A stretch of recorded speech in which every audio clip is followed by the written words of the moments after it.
अस्सलाम वालेकुम दोस्तों, कैसे हैं आप सब लोग। उम्मीद है आप लोग सब खैरियत से होंगे।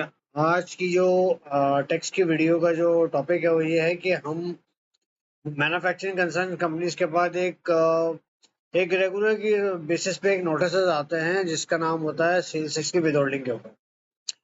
अच्छा, सेल्स की विदहोल्डिंग के ऊपर खास तौर पे जो हमारे जो प्रोविंस वाले हजरात हैं ना, वो बहुत ज्यादा हम लोग को बहुत तंग करते हैं। वो क्या करते हैं, दो तीन तरीके से होता है। वो क्या होता है, एक तो पहले फाइनेंशियल स्टेटमेंट्स में से जो एक्सपेंसेस होते हैं उनको पिक आउट करते हैं, वैसे सारे कॉस्ट ऑफ सेल्स के, एडमिन के और सेलिंग के एक्सपेंसेस निकालते हैं और उनकी फिगर को लिख के वो बोलते हैं इस पे आप बता दें कि आपने विदहोल्डिंग की है कि नहीं की है। दूसरा ये होता है कि वो लोग बिना सोचे समझे क्या होता है कि डाटा एक्वायर करते हैं डिफरेंट डिफरेंट कंपनी से, इंडिविजुअल से, यूपी से, और देखते हैं, नाम देखते हैं और उनसे इनवॉइस नंबर मांगते हैं और उसके हिसाब से बोलते हैं कि भाई नोटिस इशू कर देते हैं कि आपने विदहोल्डिंग्स की है नहीं की है सेसेस की। ये बहुत कॉमन है, मैं आपको लिटरली बता रहा हूँ, बहुत कॉमन है। अच्छा, इसमें गलती जो होती है ना, वो हमारे जो टैक्स एडवाइजर भाई लोग हैं ना, बहुत, मैं ये रोजाना की बेसिस पे फेस करता हूँ। वो ये कहते हैं सर आप हमें ना बिल्कुल डिट्टो मैच करवा के दें कि आपने विदहोल्डिंग की है कि नहीं की है। यार, सबसे पहले बात ये होती है कि आप लोग को ये चीज स्टैब्लिश करनी होती है कि जो फाइनेंशियल स्टेटमेंट से नंबर उठाए हैं क्या वो सही है, या जो बंदे से या जो टैक्स पेयर से उन्होंने जो बायर से जो नंबर उठाए हैं क्या वो सही है नंबर्स, क्या वो इनवॉइस नंबर सही है। वो से बोलते हैं कि आप चिड़िया से चिड़िया बैठा दो बस। मैं ये बात आपको बहुत कॉन्फिडेंटली कह रहा हूँ कि मैं रोजाना फेस करता हूँ ये चीजें, ये notice, without considering the fact. सबसे पहले उन भाई लोगों से ये बात करनी पड़ेगी मुझे कि भाई अगर वो फाइनेंशियल स्टेटमेंट से फिगर्स उठाई हुई है ना, तो वो फिगर जो है अक्रूवल है, वो पेमेंट्स नहीं है, पहली बात।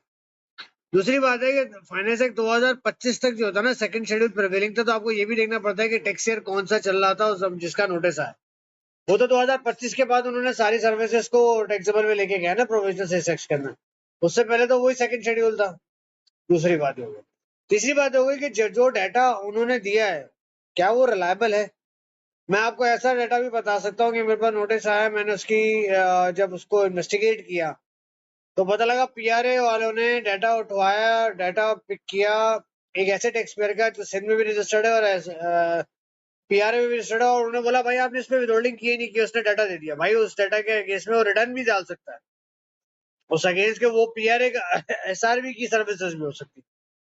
तो बिना सोचे समझे लोग, बस ये टैक्स एडवाइजर्स का ही होता है कि भाई हमें बता दे कि आपने पेमेंट की है नहीं की। तो इस पॉइंट ऑफ व्यू से मैं कहना चाहूंगा आप लोगों से, अगर आप खुद से अपने खुद से नोटिस का रिप्लाई करते हो बहुत अच्छी बात है। सबसे पहली बात तो इसमें ये आती है कि आप लोग को ये देखना चाहिए कि भाई अगर वो फाइनेंशियल स्टेटमेंट से फिगर उठाइए तो वो तो अक्रूवल बेसिस पर है, और अगर इसकी पेमेंट की है तो लाजमी सी बात है आप लोगों ने विदहोल्डिंग टैक्स जो है वो सेसेस का जो एज पर द लॉ है, as per the provision sales tax law है, वो आपने डिडक्ट किया होगा। और जो क्लोजिंग बैलेंस उसका नहीं होगा, उसकी रिकंसिडरेशन बनती है तो उसमें लिखना पड़ता है। और जो सर्विसेज फाइनेंस एक्ट 2025 से पहले की है उसमें तो आप बताओगे कि भाई ये सर्विसेज एग्जाम सर्विसेज थी, इसलिए हमने इसका विदहोल्ड किया ही नहीं है। सही है, ये बातें हो गई सारी। एक बात मैं आप लोगों से इस पॉइंट ऑफ व्यू से करना चाहूंगा, जैसे मैंने अभी आपको बताया कि भाई सर्विसेज का जो सेल्स टैक्स होता है वो at the time of payment होता है कि आप पेमेंट रिकॉर्ड करते हैं। वो लोग तो एक्सपेंस देखते हैं और एक चीज को बोलते हैं इसकी आपने पेमेंट, आपने इसका विदहोल्डिंग टैक्स जमा कराया नहीं कराया। अब एक बात सुनिए, मैं बहुत बहुत अफसोस से ये कहना पड़ता है कि सबसे पहले मुझे एक बात बताएं, विदहोल्डिंग से पहले इनपुट टैक्स की रिकॉर्डिंग होगी या इनपुट टैक्स बाद में आएगा, विदहोल्डिंग और टैक्स पहले आएगा, ये मुझे बता। और ये विदहोल्डिंग का लाने का मकसद क्या था, 20%, 100% विदहेल्ड करके जमा कराओ। मैं एक बात बता, अगर एक सेलर अपना इनपुट टैक्स जमा करवाते वक्त ही, अपना आउटपुट टैक्स रिपोर्ट कराते वक्त भी विदहोल्डिंग टैक्स पे करा दे तो आपको विदहोल्डिंग करनी चाहिए। मुझे एक बात बताएं, और ये मैंने जितने टैक्स एडवाइजर्स के साथ काम किया है ना, किसी एक बंदे ने भी इस चीज को ट्रैकर आउट नहीं किया। और गलती से ना मसला ये है कि अब हम क्या बोल सकते हैं कि हमारे सीनियर मैनेजमेंट बोलते हैं नहीं जो उन्होंने कह दिया वो सही है। अगर फॉर एग्जाम्पल मैं एक XYZ कंपनी हूँ, मैं किसी को सेल्स कर रहा हूँ सर्विसेज की, तो अगर मैं कहूँ कि भाई मैं ही अपना आउटपुट टैक्स रिपोर्ट कर रहा हूँ और मैं ही इसकी विदहोल्डिंग काट के जमा करा रहा हूँ, तो सामने वाले से मैं विदहोल्डिंग टैक्स डिडक्ट करवाऊंगा? नहीं करवाऊंगा ना। तो पहले इनपुट टैक्स स्टैब्लिश होगा ना दोस्तों, उसके बाद विदहोल्डिंग का कॉन्सेप्ट स्टैब्लिश होगा ना। बदकिस्मती से कोई एक बंदा भी ये चीज नहीं लिखता है। वो सिर्फ एक बात जानते हैं कि चिड़िया कहते चिड़िया बिठा दो, हमें सीपीआर दे दो। भाई अगर आपको सीपीआर दे दिए, सारी चीजें दे दी, तो आपको रखने का मकसद क्या हुआ भाई? आप नोटिस में क्या लिखोगे? आप नोटिस के रिप्लाई में क्या लिखोगे कि please attach the payment of CPR? तो भाई मैं अपने कंक्लूजन पे जाता हूँ कि अगर आपके पास notice withholding of sales tax का आता है सर्विसेज का, तो सबसे पहले आप ये देखेंगे कि आपके पास टैक्सेबल सर्विसेज में फॉल कर भी रहा है कि नहीं कर रहा।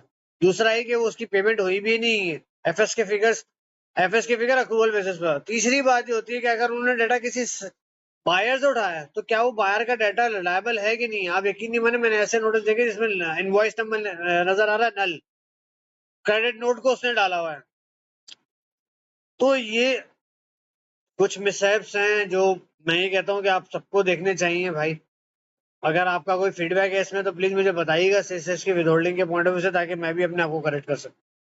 अपना बहुत ज्यादा ख्याल रखिएगा। अस्सलाम वालेकुम।